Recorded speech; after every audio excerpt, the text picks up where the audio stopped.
Next up, we got Gall and Mike Malott finishing off the early prelims. And let's give a round of applause for some fresh Canadian talent in Mike Malott. You know, the one thing about him that we've seen that's fairly consistent is, you know, he starts fast. He loves to get in there and find those rear naked chokes. I mean, the big thing for me that, you know, he kind of took away from even the Solomon Renfro fight is it's just how quickly he's able to pounce on these opportunities. You know, you give him your back, you even turn slightly just to try and get away from some strikes, and he's going to pounce. Similar to Josh Frem's finish that we spoke about a little earlier. I think that's where you're going to want to use tape like the Hakeem Dawodu fight, for example, because that was an example where Mike Malott was kind of, you know, he met his match to start the fight. The pressure, the speed, all of that was there. And the big thing that separated him and Dawodu was the power.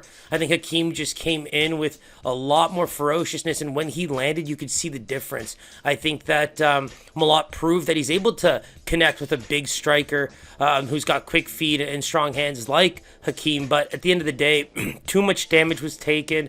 I think the one area that just looks like a glaring problem for Malott is when you go into a fight with so much confidence and you're trying to hit something so quickly and you're constantly looking for those big power punches early on, you kind of give yourself up a little bit. And you can see in that fight, just, you know, the head movement wasn't really there. He's not really great at keeping his guard up. And I think that comes with the idea of that you just, when you go into a fight, you think you can finish everybody. You think you can get a quick win against anybody.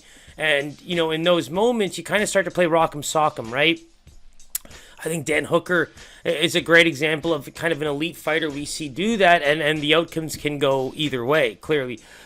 For Mike, I think it's a very similar situation. Now, the problem with this one is with Mickey Gall, I think those opportunities to kind of slide in there quickly to get a submission are just not going to be there. I think Mickey Gall's a lot more, even when he's rocked, aware of his grappling and positioning. I think that's the one area where you might not catch him. And he's really good in terms of toughness. You know, he lasts. He's able to get to that decision despite any type of dominance. You look at the Morono fight, he had some incredibly good opportunities there, some really great looks. You even think about some of the big shots he landed. You know, I've been talking about it for the last couple of times we've had the opportunity to talk about Mickey Gall. The striking is just getting so much better.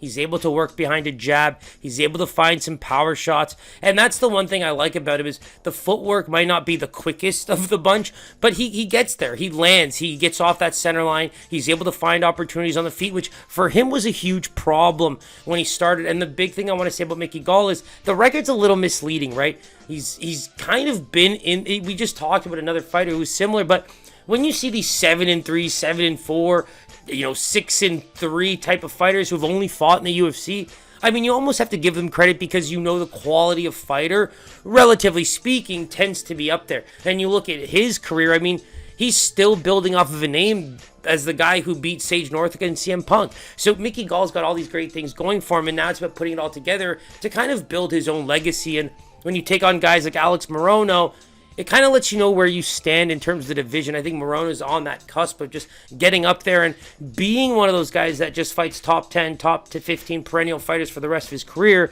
You know, he's getting to that level. Whereas with this situation, you kind of see Mickey Gall getting into that realm of fighters. So you saw the Jordan Williams fight where, again, the striking looks great. He's able to do what he does on the ground. That's where this game plan is going to be a little different. You got the alpha male standout and Mike coming in here, you know, I just think that that's going to negate itself. And so who's better on the feet? I think that Mike Malott's going to come out quick. He's going to come out fast. And he's going to need to make sure that if he doesn't finish or get a big, you know, type of damage done on Mickey, that he's aware that Mickey Gall is a very tough kid and he's able to kind of pick things up as the fight goes on. That's a big thing that I see as a huge difference here. And, you know, that's where, like we said, 11 fights for Mickey Gall. But, I mean, think about how many of those were in the UFC. It's just, you've seen Mickey Gall for so long, and it's almost like perennial prospect right now, right? But he's just getting so much better, and I think he's got really good octagon IQ that kind of carries him through the fights, whether he's hurt or not. So I'm going with Mickey Gall as a minus 160 favorite here.